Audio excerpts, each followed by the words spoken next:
Bienvenue dans Sacrée Sexualité, le podcast où on parle de sexualité, mais pas comme à la télé. Je m'appelle Livia Quero, je suis écrivaine, je suis coach en sexualité et je suis aussi très fan de comédie romantique. Et tu vois, dans les comédies romantiques, le sexe c'est toujours automatique, fluide, génial et parfait. Et ça ressemble pas trop à la réalité. On ne nous montre pas tous les moments maladroits, compliqués, qui sont durs à naviguer. Et on ne nous montre pas non plus toute la dimension magique, sacrée de la sexualité qui va bien au-delà de mélanger les corps. Eh bien, tu sais quoi, dans ce podcast, c'est exactement ce qu'on va faire. On va parler des choses qui sont un peu compliquées, un peu difficiles et dont personne ne parle jamais. Et en même temps, on va parler de la dimension spirituelle, énergétique de la sexualité qui en fait un outil qui te permet de te reconnecter à qui tu es et qui impacte tous les aspects de ta vie. Je suis très heureuse de t'accueillir dans ce podcast et je te dis à tout de suite pour l'épisode du jour.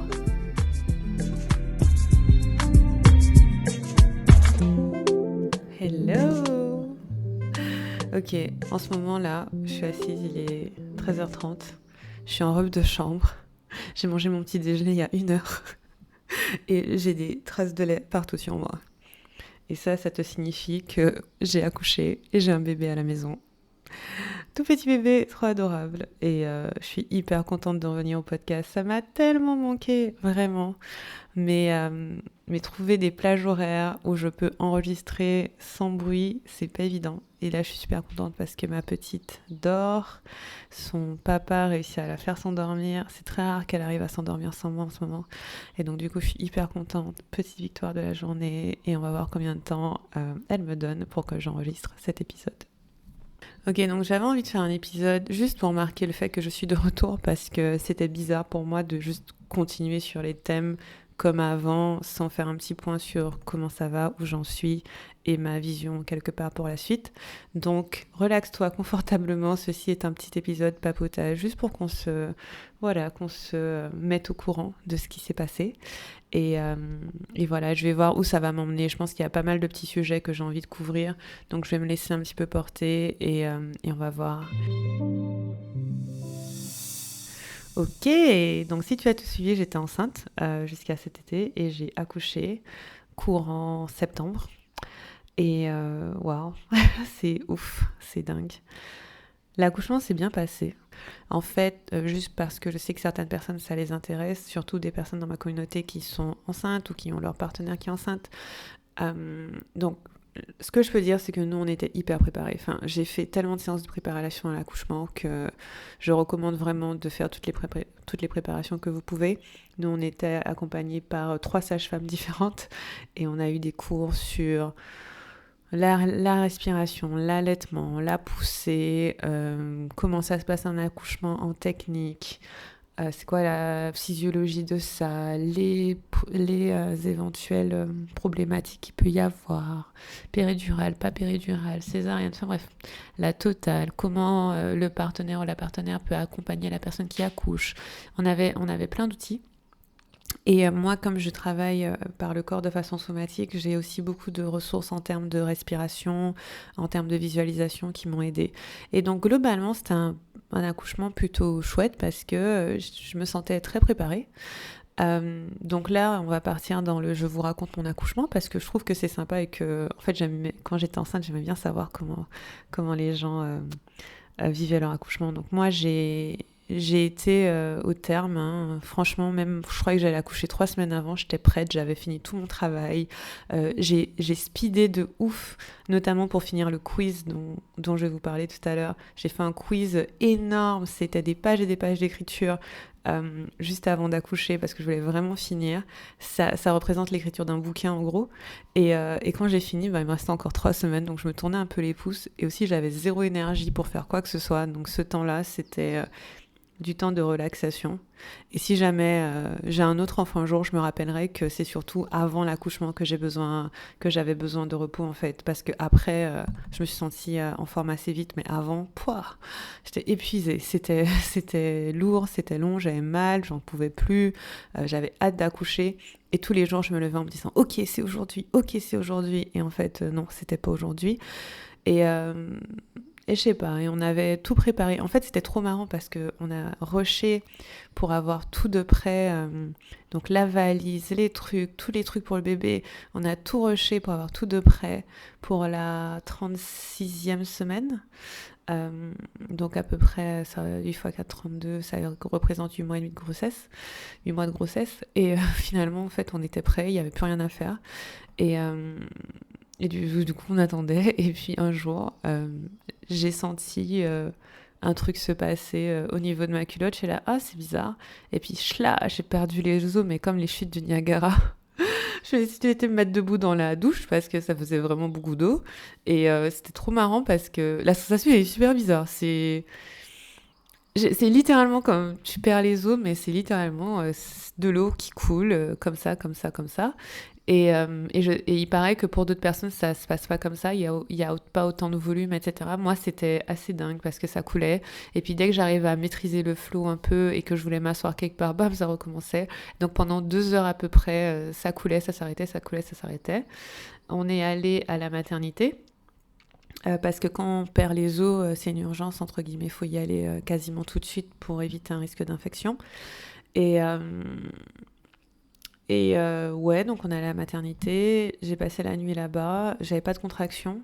Il y avait une femme malheureusement avec moi qui, elle, avait beaucoup de contractions, elle avait hyper mal, donc elle criait, je respirais avec elle et tout. Je lui disais ça va aller. Et la pauvre, son col était pas assez dilaté pour qu'elle descende en salle de travail. Et puis il s'est dilaté hyper vite et elle a dû aller très rapidement accoucher. Et elle n'a pas eu sa péridurale alors qu'elle en voulait une, etc. Donc moi, j'ai accouché dans un hôpital. J'ai pas fait, contrairement à ce que certains peuvent imaginer, d'accouchement à la maison, naturel, tout ça, parce qu'en fait, je suis hyper anxieuse. Et j'avais besoin d'avoir un environnement hyper sécurisé, médicalisé et cadré. Alors, je sais que c'est souvent l'opposé pour pas mal de personnes qui préfèrent ne pas avoir de médicalisation. Mais en fait, moi, ce qui primait, c'était de gérer mon anxiété parce que comme je n'avais aucune idée de comment ça allait se passer, j'avais envie d'être rassurée que peu importe ce qui se passe, ben voilà, médicalement, il y avait de quoi aider. Donc ça, c'était ce dont j'avais besoin et je le savais du début. Et du coup, ben, on était à l'hôpital. Et moi, je passais la nuit, j'ai pas trop de contractions. Et puis le matin, à 8h30, là, j'ai commencé à avoir des contractions pas trop douloureuses. Et finalement, elles se sont amplifiées. Et en début d'après-midi, ça commence à faire vraiment mal. Mon chéri était là. Et donc, du coup, ce qu'on a fait, c'est qu'on a fait beaucoup d'exercices de respiration ensemble. Il appuyait sur des points d'acupressure. Je crois que ça s'appelle les points de Bonaparte, si je ne me trompe pas, que notre sage-femme nous avait montré. Il y en a sur la base du cou, il y en a en bas du dos, il y en a base du cou et à la cheville, près de la cheville. Et en fait, c'est des points où on appuie où ça fait plus mal. Ça fait mal et ça envoie le signal où déjà ça distrait de la douleur de la contraction et ça envoie le signal au cerveau d'envoyer 2 fois plus de bonnes hormones qui font du bien. J'ai toujours du mal avec le nom des hormones. C'est pas mon fort en fait de retenir le nom des hormones. Mais je crois que c'était des endorphines dans ce cas-là. Et d'envoyer des bonnes endorphines pour apaiser et ça m'a vraiment vraiment aidée. Et pareil, j'ai pris des douches, j'ai fait du ballon. Le ballon, ça a aidé moyennement. Marcher, ça m'a aidé, être debout. Enfin voilà. Et mon plan à la base, c'était d'avoir une péridurale déambulatoire. Donc la péridurale déambulatoire, c'est une péridurale. Donc c'est une anesthésie où tu sens pas la douleur, t'as pas mal. Et déambulatoire, c'est que tu peux marcher. Parce qu'encore une fois, moi je suis une grosse flippée, j'avais pas envie de faire sans rien, sans péri, parce que je ne savais pas quelle allait être la douleur. Je savais qu'au moins si j'avais une péri, je pourrais doser. Et déambulatoire, parce que c'est important pour moi de pouvoir bouger dans mon corps et de pouvoir l'écouter. Donc je me disais, j'ai pas envie d'être allongée comme ça, sur le dos et pas pouvoir bouger. Je veux pouvoir bouger. Sauf que ça s'est pas passé comme ça. Et l'une des choses que je savais en allant accoucher, c'est que ça allait pas se passer comme j'avais prévu. C'était clair pour moi que le plus important, c'était de rentrer avec mon bébé à la maison en bonne santé. Déjà, dans un premier temps, de rencontrer mon bébé, parce que c'est une des choses une des sages-femmes nous a dit ça. Elle nous a dit, quand vous venez à l'hôpital, vous venez pourquoi ? Et on est là, bon, on vient pour accoucher. Elle nous a dit non, vous venez pas pour accoucher, vous venez à la rencontre de votre bébé et de garder ça en priorité comme objectif. Et donc, si ça se passe pas comme on a prévu, si tout le plan de grossesse ne se passe pas et tout, il n'y a pas de souci. Le plus important, c'est de rencontrer son bébé. Et donc, j'avais vraiment cette vision de je suis là pour rencontrer mon bébé. Comment ça se passe? Je suis assez ok de lâcher prise dessus et de ne pas le contrôler. Le plus important, je garde en tête, je veux rencontrer mon bébé et pouvoir rentrer avec mon bébé en bonne santé. Et du coup, finalement, mes contractions commençaient à être plus douloureuses, plus rapprochées. Mon col était pas encore assez dilaté, donc j'ai dû encore faire de la douche et encore du mouvement et tout. Et puis finalement, mon col était assez dilaté pour descendre en salle de travail. Alors, il faut que le col dilaté soit dilaté à 4 cm pour pouvoir poser une péridurale. Parce qu'en fait, si on la pose trop tôt, ça demande au corps de faire beaucoup trop de travail de façon non naturelle. Donc, il y a une espèce de moment, voilà, où on le pose pour quand le corps a déjà bien travaillé, pour que la péridurale soit un accompagnement. Pareil, j'aurais pu être déclenchée également parce que comme j'avais perdu les os depuis un moment, mais ils évitent aussi les déclenchements parce qu'un accouchement déclenché parfois peut être plus douloureux puisqu'on va mettre des hormones pour accélérer et donc ils préfèrent toujours aller dans le sens de la physiologie. En tout cas, dans l'hôpital où j'étais. D'aller dans le sens de la physiologie. De toute façon, toutes les personnes que j'ai croisées, et à l'hôpital et avant, sont très branchées physiologie et naturelle, quoi. Même si on a parlé de péridurale, même si c'était médicalisé, il y a quand même un gros accent fait sur le fait d'accompagner le corps, et même les sages-femmes qu'on a rencontrées. On a vu... Donc il y a plusieurs sages-femmes. On avait une sage-femme pour la préparation, et il y a des sages-femmes qui sont accoucheuses. Et toutes, elles nous ont dit, c'est vous qui accouchez, nous on est là juste pour accompagner, mais c'est vous qui faites le travail. Donc on a vraiment eu cette espèce de confiance en nous qui nous a été renvoyée. Donc ça, c'était hyper positif. Enfin, moi, j'ai eu une expérience d'accouchement très très positive. J'ai accouché ici en Guadeloupe, donc c'était chouette, hein. Franchement, j'ai kiffé. Voilà, bref. Et donc, du coup, on descend en salle d'accouchement, salle de travail. Et là, l'anesthésiste, il avait été appelé dans une urgence. Et donc, j'ai attendu 1 heure et demie avant qu'il arrive. Et là, par contre, j'ai douillé. J'ai eu vraiment, vraiment mal. Les contractions proches de l'accouchement étaient vraiment douloureuses. Et surtout, j'étais fatiguée. J'en pouvais plus, en fait. Moi, j'avais géré mon corps vachement bien depuis le matin. Respirer, bouger, etc. Mais au bout d'un moment, tu as juste envie de te reposer. En fait, tu peux pas parce que ça contracte tout le temps. Et il y a plusieurs sages-femmes qui étaient là en disant « Mais en fait, vous vous en sortez tellement bien, vous n'aurez pas besoin de la péridurale. » J'étais là « Si, je vous en supplie, mettez-moi une péridurale. Je j'en ai marre d'avoir mal, en fait. » Finalement, on m'a posé la péri assez tard. J'avais déjà tout vécu. Et c'était trop bien. C'était tellement agréable. Ça a fait une espèce de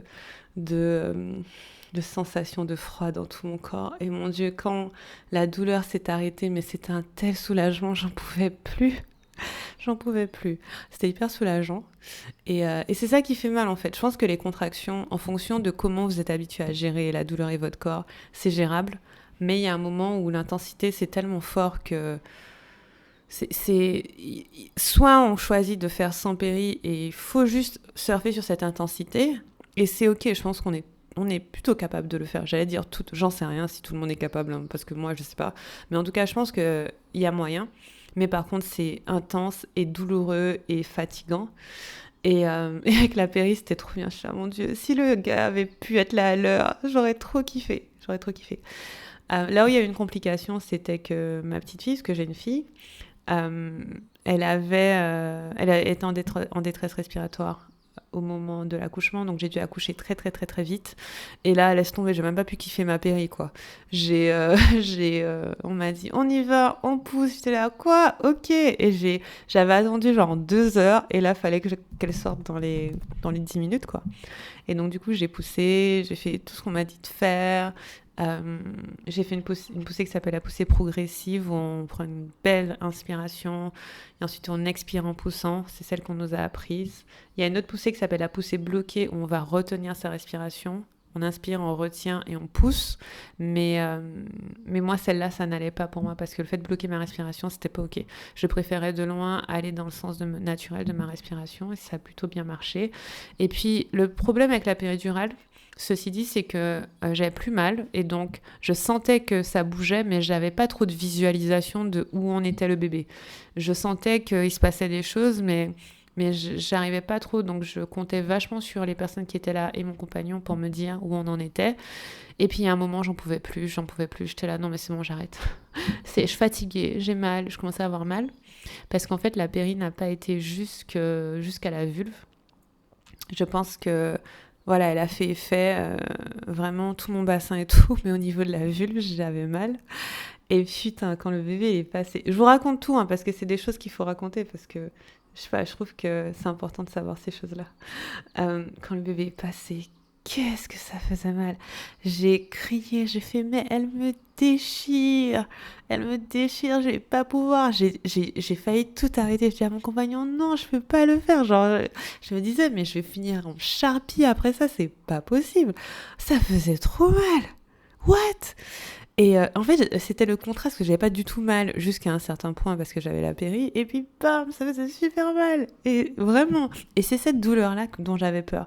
Moi, j'avais pas peur des douleurs des contractions parce que je savais que avec la respiration, je pourrais gérer. Mais je me questionnais vachement sur la douleur de quand le bébé passe effectivement dans le canal vaginal et au niveau de la vulve. Ça me questionnait. Donc, je me demandais déjà si au cervix, ça faisait mal. Au cervix, en fait, il est tellement large qu'il n'y a pas de souci. Et le canal du vagin aussi, je pense qu'il s'élargit de façon à ce que... Voilà. Mais par contre, au niveau de la vulve, putain, j'ai eu mal. Et en fait, je croyais que j'avais pas réalisé que j'avais crié ça, en fait. J'avais pas réalisé que j'avais crié. Et mon chéri fait, mais non, elle est là, on voit sa tête et tout. Je fais quoi, on voit sa tête? Après, dans ma tête, je suis là, ouais, je suis obligée de pousser maintenant puisqu'on voit sa tête. Elle va pas pouvoir rester là. Et donc, j'ai poussé en me disant, bah écoute, c'est pas grave si tout est déchiré, je ferai de la chirurgie esthétique, j'en sais rien. Je pensais à Grey's Anatomy et que Jackson Avery pourrait me refaire une chatte. C'est pas grave. Je me suis dit, je suis sûre qu'il y a un Jackson dans ce monde qui peut me refaire une vulve. Allez, on y va. Et donc, j'ai poussé et elle est sortie.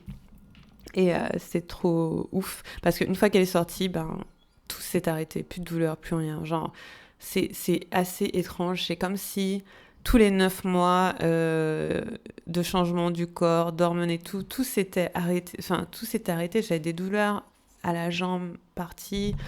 Assez ouf. Et puis, ouais, et après, ben, en fait, comme elle était en détresse respiratoire, elle n'est pas restée avec moi, ma petite. Elle est partie directement en réanimation. Et ça, c'est une toute autre histoire que je garderai pour un autre épisode, peut-être si j'ai envie. Parce que c'est ça qui était dur pour moi. C'est quand elle a été séparée de moi pendant plusieurs jours. Ça, c'était dur. Et je sais pas encore si je suis prête à replonger dans les souvenirs ou si même j'ai envie de me replonger dedans. L'essentiel, c'est que maintenant, elle va bien. Au bout, on est resté à l'hôpital une semaine. Elle est en réa 5 jours. Elle va bien. Elle est cool. Elle a beaucoup de caractère. Elle crie fort. Elle évolue beaucoup chaque jour. Et je trouve ça vraiment merveilleux. Enfin, je me sens très, très privilégiée d'être maman, sincèrement. Et, euh, et je comprends...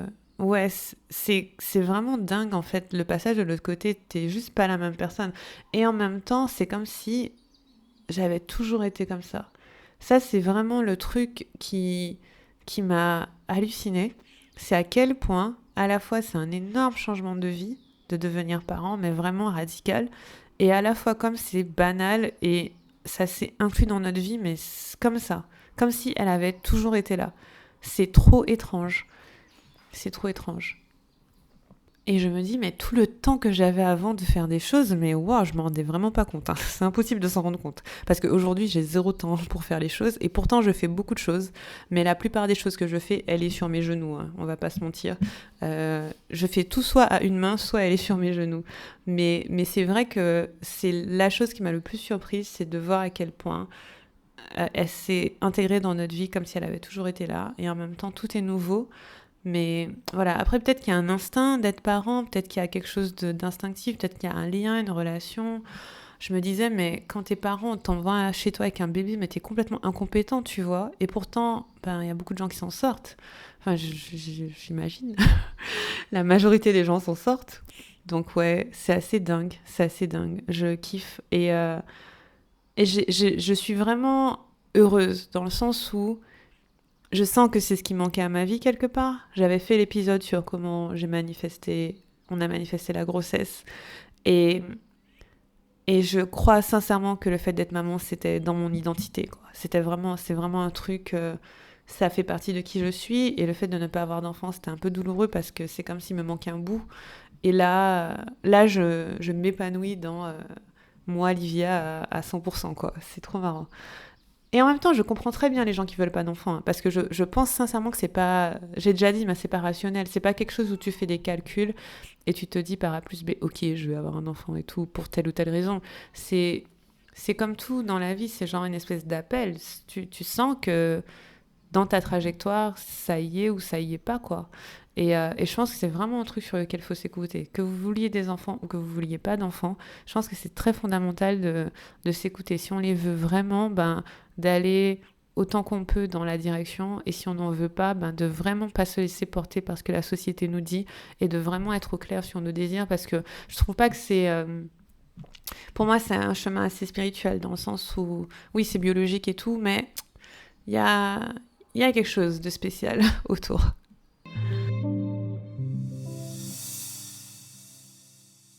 Ok, donc maintenant ça fait quelques semaines qu'on est à la maison, que bébé est à la maison. Euh, Comment va la vie? Ben, je sais pas comment expliquer. Euh, j'ai recommencé à travailler assez vite parce qu'en fait j'adore mon travail et j'ai eu énormément d'idées. Donc l'une des choses aussi qui m'a surprise, c'est que malgré la fatigue, parce que je vais pas vous mentir, je dors pas énormément, mais j'arrive à dormir quand même, je dirais, entre à peu près 6 heures par nuit. Mais malgré la fatigue, j'ai énormément de créativité. Ça, c'est une chose à laquelle je ne m'attendais pas.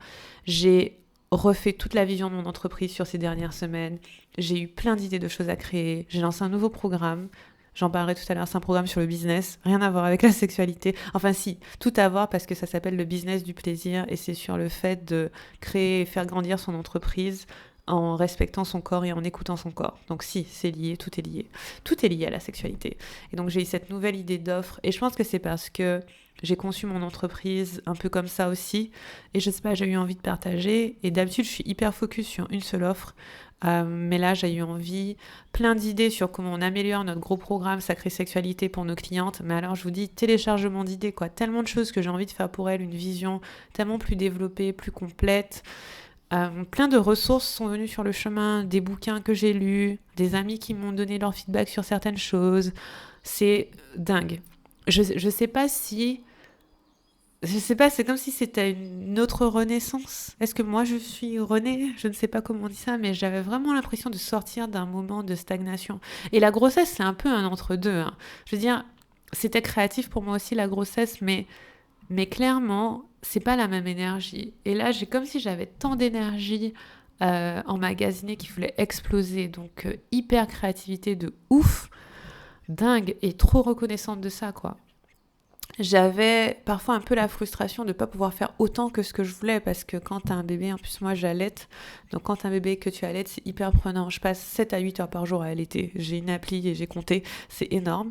Mais en même temps, tout ce qui est important, j'arrive à le faire avec elle sur mes genoux ou d'une main. Donc voilà, j'ai dû déléguer plus certaines choses que j'aurais faites moi-même. J'ai dû dire non à beaucoup de choses aussi. Mais tout ce que j'avais envie de créer, je l'ai créé, donc je suis hyper contente. Et ouais, franchement, la vibe est plutôt bonne. Elle est plutôt bonne. Le truc, ceci dit, c'est que j'ai vachement pensé et au business et au bébé. Quand j'avais beaucoup de créativité, j'ai beaucoup pensé à mon business et mes projets. Et le bébé, bah, de toute façon, je n'ai pas le choix. Elle est là et je prends soin d'elle. Mais dans tout ça, c'est effectivement difficile de prendre soin de moi en tant que personne. Et c'est là où je vais porter mon attention, je pense, sur les prochaines semaines parce que... Alors, il y a certains aspects où je prends soin de moi. Par exemple, j'aime lire. Je lis de la romance, je lis des trucs sympas avec des fées, avec des magiciens, des trucs comme ça. Donc j'arrive à échapper mon cerveau. J'arrive à... Voilà, je suis pas non plus la tête dans le guidon par rapport à ça. J'arrive à échapper mon cerveau. Je regarde un peu des séries, mais pas trop.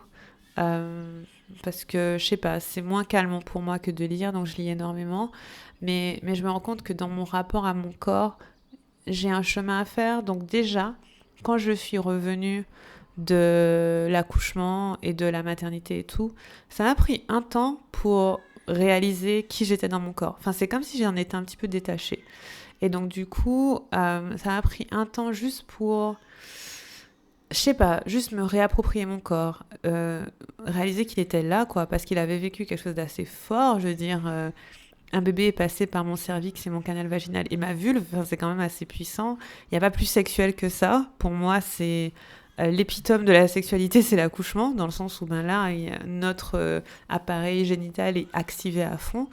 Et j'étais plus trop en lien avec ça. Donc en fait, ce que j'ai fait, c'est que je fais quelques pratiques juste pour me reconnecter à mon corps, où je l'ai juste massé. Sous la douche, j'ai pris un petit peu plus de temps pour vraiment tout toucher, respirer dedans, ressentir voilà, mes sensations. Voilà, j'étais un peu coupée de mes sensations, je dois dire. Ça fait un petit choc quand même, hein, on va pas se mentir. Et donc j'étais un petit peu coupée de mes sensations. Et donc j'ai fait le travail de revenir à mes sensations. Ensuite, j'ai pas recommencé le sport encore, mais j'ai vraiment très envie de recommencer parce que je commence à sentir de la douleur. Un petit peu mal au dos à force de porter le bébé. J'ai perdu tous mes muscles. Je suis molle, mais j'adore. Ça faisait tellement longtemps que j'avais pas été comme ça. J'aime bien moelleuse. Je sais pas, je suis un peu moelleuse et je kiffe. Je kiffe. J'ai de la poitrine aussi. Je kiffe trop ma poitrine. C'est trop bien. J'ai toujours rêvé d'avoir de la poitrine. J'étais prête à payer quand j'étais ado. Et ma mère m'avait dit, tu vas pas payer pour des seins. T'as qu'à attendre d'avoir un enfant et t'auras des gros seins. Et j'ai pas des gros seins, mais ils sont plus gros et je me sens trop sexy. Franchement, je sais que c'est pas le cas de tout le monde et j'ai pas envie de faire genre je me la pète et tout. Mais moi, j'aime trop mon corps postpartum. J'adore mon corps après accouchement. Parce il est mou, j'ai de la poitrine, je sais pas, il est différent, je kiffe. Par contre, j'ai perdu toutes mes fesses et bon, va falloir que je recommence les squats. Et la chance que j'ai aussi, c'est que j'ai perdu tout mon poids en une semaine. Vraiment tout le poids que j'ai... Alors j'ai pas pris beaucoup de poids pendant la grossesse. Si vous avez vu des photos de moi, j'ai pris littéralement quasiment que du ventre. Et après l'accouchement, je pesais moins qu'avant la grossesse. Donc, mais je pense que c'est parce que j'ai perdu du muscle. Et je l'avais déjà dit, je sais pas si j'ai dit dans le podcast en story, mais je recommande vraiment de faire du sport si vous avez un projet d'avoir un bébé, parce que ça m'a vachement aidée. Déjà, rien que physiquement, ma grossesse, elle s'est hyper bien passée parce que j'étais vachement tonique. Mais même l'accouchement, j'ai senti que physiquement, j'avais les abdos pour pousser, quoi. Et là, après l'accouchement, ben, mon corps, j'ai tout perdu très rapidement. Et je sens que même si j'ai perdu beaucoup de muscles, la tonicité, elle est encore là. Donc je recommande vraiment de faire du sport. Et pas pour maigrir ou quoi, parce qu'on s'en fout de maigrir ou quoi, sauf si vous avez vraiment besoin de maigrir pour votre santé. Mais juste pour la tonicité, je trouve que c'est chouette. Donc là, ma prochaine étape, c'est de recommencer à faire du sport pour être de nouveau tonique. Et aussi des étirements, parce que ouais, là, je sens que mon corps en a besoin. Donc ça, c'est une première chose que je fais pour mon corps. Ensuite, deuxième chose qui est dans mes projets, c'est de recommencer mes propres pratiques sexo.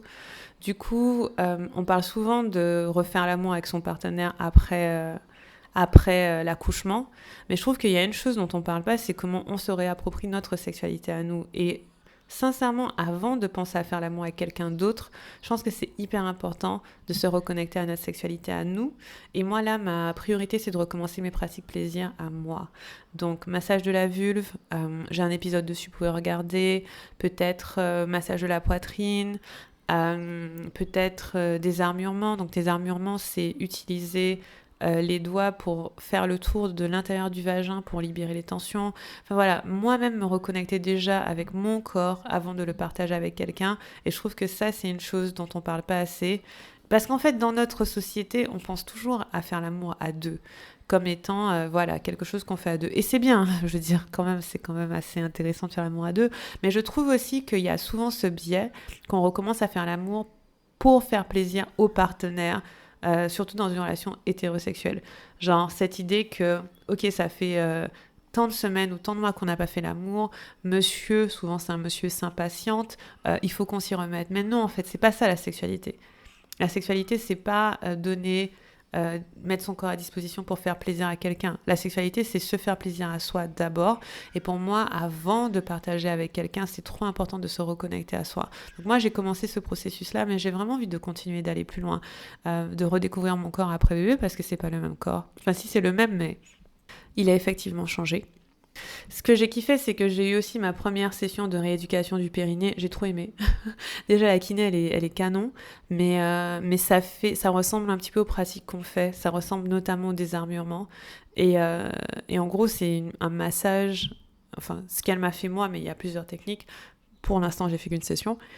C'est un massage de l'intérieur du vagin et au niveau du périnée par l'intérieur. Et j'ai senti au début comment j'avais encore des tensions, parce que bien sûr, un accouchement, ça tend quand même pas mal le corps. Euh, J'avais pas mal de tensions au début, et puis au fur et à mesure du massage, ça s'est trop détendu, trop relaxé. On a même vu que la tonicité du périnée était déjà revenue, alors qu'on a fait même pas, je sais pas, 20-30 minutes de session. Et j'ai kiffé ça. Et je pense que c'est vraiment important de faire ça. Et quand vous faites votre rééducation du périnée, voyez-le comme quelque chose que vous faites pour vous avant tout, quoi. Pour remettre votre corps, laisser partir les tensions, euh, voilà, être dans une bonne vibe par rapport à lui. Mais je pense que c'est tellement important de se réconcilier avec soi. Et donc là, voilà, c'est là où j'en suis, mettre en œuvre des pratiques plaisir pour me reconnecter à mon corps. Et ça tombe bien parce que l'un des bonus que je rajoute à mon programme Sacrée Sexualité, c'est un challenge de 30 jours pour se reconnecter à son corps, mais dans un premier temps de façon non sexuelle. Pourquoi ? Parce que parfois, peu importe ce qui se passe dans notre vie, peut-être qu'on a connu une agression sexuelle, peut-être que comme moi on a eu un accouchement, peut-être qu'on est juste fatigué. On a des moments où on a besoin de se reconnecter à son corps, mais pas forcément de façon sexuelle. Ça peut être de façon sensuelle, mais c'est juste déjà dans les sensations, donc littéralement de façon sensuelle. Et se rappeler qu'il est là, en fait, se rappeler qu'il est présent, qu'il est là et qu'on vibre dedans. Je pense que c'est tellement important. Et donc ça, c'est là où j'en suis, personnellement. Mais je suis assez excitée de ça. Je trouve ça plutôt cool de me dire que je vais me lancer dans cette aventure. Voilà, donc sinon à part ça, ouais, pour moi c'est ça les news. Hein. Je sais pas si c'est assez fou parce que maintenant que cette partie de ma vie, elle est là, elle est présente, elle est manifestée. Maintenant que j'ai ce bébé que j'ai tellement désiré, j'ai plein d'autres rêves ou d'envies qui s'ouvrent. Des rêves et des envies qui étaient déjà là, hein, mais je nous vois voyager en famille. Ça, c'est vraiment la vision que j'ai d'aller partout en famille, de voyager en business class, parce que j'aime bien. Et d'aller partout en famille, de vivre des superbes expériences, d'explorer ici la Guadeloupe aussi, explorer la Caraïbe, vraiment kiffer en famille. Ça, c'est vraiment le truc que je vois. Je me vois moi aussi avoir des nouveaux hobbies, je sais pas comment on dit, hobbies, ouais. Par exemple, j'adore lire, comme je vous disais, mais j'ai envie de quelque chose de plus physique. Donc j'avais fait de la plongée sous-marine, j'en ai fait 2 fois, je crois, l'année dernière, et j'ai vachement envie de refaire. Ça se fait à côté de chez ma mère en plus. Donc j'ai envie de me mettre à la plongée sous-marine. Plein d'idées pour mon programme, plein d'idées pour l'améliorer. D'autres projets aussi que je vais mettre en œuvre pour l'année prochaine, des idées de bouquins que je vais écrire, parce que j'ai déjà écrit 3 livres, et là j'en ai 2 autres que je veux sortir bientôt. Non, pas bientôt, mais genre l'année prochaine, que je vais sortir bientôt. Je vois mon entreprise évoluer, je la vois scaler, je la vois se développer. Voilà, notre équipe s'est agrandie avec Asma qui est coach avec moi dans le programme. Enfin bref, c'est génial en fait. C'est comme si, voilà, il y avait quelque chose dans ma vie qui s'était manifesté et ça ouvre la porte à tellement plus de choses et la vibe elle est tellement bonne, il y a tellement d'énergie, je suis tellement heureuse. J'ai plein de portes aussi qui se sont fermées, des choses du passé qui là n'ont plus lieu d'être, des relations qui se sont apaisées, qui vont beaucoup mieux. Enfin, ouais, c'est plutôt cool. Franchement, c'est cool. Donc voilà, j'avais juste envie de vous faire une petite mise à jour comme ça de ce qui se passe. Donc je vais bien, on va bien, la vibe est cool. Je suis très très motivée par Sacrée Sexualité et le programme et le podcast et comment on va faire évoluer les choses sur les mois à venir. Déjà, voici ce que je peux vous dire. J'ai sorti un nouveau programme qui s'appelle le business du plaisir. C'est très ponctuel, donc je ne sais pas quand vous entendrez cet épisode s'il existera encore, mais en tout cas quand j'enregistre, il y a encore les inscriptions sont encore ouvertes. Donc vous pouvez aller voir businessduplaisir.com. Il y a la page de vente qui est là. C'est un accompagnement pour les entrepreneurs, mais qui veulent entreprendre d'une manière qui est respectueuse de leur corps et aussi de leurs clients. C'est-à-dire qu'on parle aussi de marketing du consentement. Le marketing du consentement, c'est une façon de faire du marketing qui est respectueuse du consentement des personnes, mais qui n'est pas coercitive, qui ne chamboule pas les gens, qui ne les force pas à faire des choses qu'ils n'ont pas envie de faire. qui n'est pas dans la peur et qui est vraiment dans le fait de les accompagner vers ce qu'ils désirent. On y parle de créer un modèle économique qui correspond à votre rythme, votre style, qui fait que vous avez un quotidien qui est agréable. En fait, moi, je suis contre le fait de se forcer, mais en toute chose, donc et en sexualité et en business. Du coup, c'est très important pour moi que si vous avez une entreprise, vous l'avez créée pour que vous soyez bien et à l'aise et dans la joie. Donc voilà. Donc businessduplaisir.com pour ça. Ensuite, Sacrée Sexualité, le programme. On a énormément de mises à jour. Notamment, j'ai rajouté beaucoup de bonus. Donc si vous allez sur la page, vous allez sur liviakero.com/programme. Et liviakero.com/programme. Tiens, je vais aussi la mettre sur sacrésexualité.com. Peut-être que ça peut être sympa. Je vais voir si je fais ça. Mais en tout cas, liviakero.com/programme. Vous allez voir toute la page de vente. Et au moment où j'annonce le programme, donc c'est si vous cliquez, voilà, j'annonce le programme, vous allez voir qu'il y a pas mal de bonus que j'ai rajoutés. Il y a en tout 5 grosses catégories de bonus, mais qui sont là pour accompagner votre expérience. Donc il y a un bonus si vous avez envie, parce que le programme Sacrée Sexualité, il est surtout pour apaiser votre sexualité de vous à vous. Donc en découvrant votre corps, découvrant votre plaisir et en laissant partir les traumas. Et donc il n'y avait pas grand-chose encore sur le sexe à deux. Et donc j'ai rajouté un bonus sur la sexualité à deux avec une intervention avec mon chéri, des scripts de communication à avoir avec son partenaire, des exercices et pratiques à faire à deux, parce que je suis aussi formée en tantra de couple et donc du coup je vais intégrer ça. Il y a aussi un bonus si vous voulez attirer l'amour et attirer des relations. Donc ça va être hyper cool. Et même à la fin de l'année, là, dans le programme, on va travailler sur ça, sur être en cohérence avec ce que vous voulez attirer. Que ce soit l'amour de votre vie ou un partenaire ou des partenaires sexuels. Vraiment attirer ça dans votre vie. Donc il va y avoir des exercices de journaling, pareil, des vidéos, super cool. Qu'est-ce que j'ai rajouté d'autre ? Un baume antidouleur, donc des pratiques qui sont là si jamais vous avez des douleurs ou des maladies chroniques, style vaginisme, endométriose, mycose, etc., ce sont des choses qui, avec notre façon de travailler, on peut les apaiser. Donc vous avez ça. Qu'est-ce que j'ai rajouté d'autre ? Plein d'autres bonus en fait, super cool. Oui, j'ai rajouté un suivi aussi pour mes clientes. En fait, tous les mois, il va y avoir un questionnaire à la fin du mois que vous recevez. Et avec ce questionnaire, on peut vous indiquer spécifiquement quelle pratique faire pour le mois d'après selon votre désir. Donc, il y a énormément de pratiques dans le programme. Et en fait, c'est une façon pour nous de vous donner une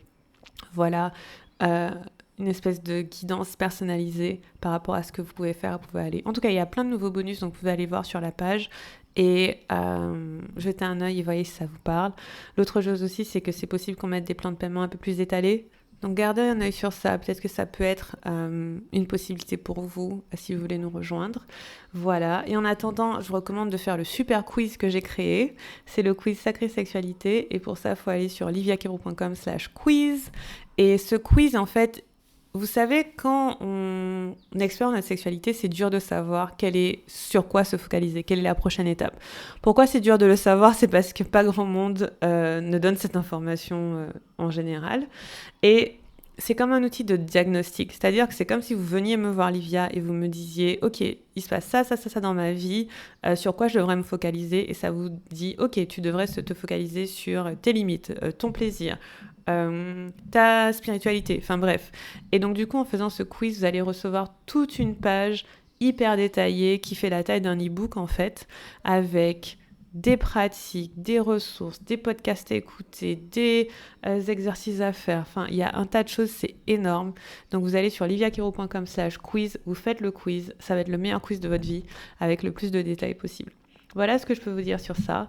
Et j'ai hâte de la suite. Ce podcast m'a terriblement manqué le temps que j'étais occupée à avoir un bébé, mais je suis hyper contente de revenir et mon intention pour lui, c'est de le faire grandir. Mon intention pour lui, c'est que encore plus de gens l'écoutent. Là, vous êtes des dizaines de milliers à l'écouter. Je trouve ça magnifique. Merci, merci, merci, merci. Si vous ne l'avez pas encore fait, je vous invite à écrire une petite note, soit sur Spotify, soit sur Apple. Je crois qu'on peut le faire. Vous pouvez même me laisser un voicemail. Comment on dit ça en français ? un message vocal sur Spotify. Je les écoute. Il y a des personnes qui en ont laissé et ça me fait trop plaisir. Malheureusement, je peux pas répondre, mais en tout cas, ça fait trop plaisir de les recevoir. Et voilà, je suis trop contente, je suis hyper heureuse. J'ai hâte de notre cheminement ensemble. Et je vous dis à très bientôt pour un prochain épisode. J'ai déjà plein d'idées, donc accrochez-vous. Gros bisous. Bye bye.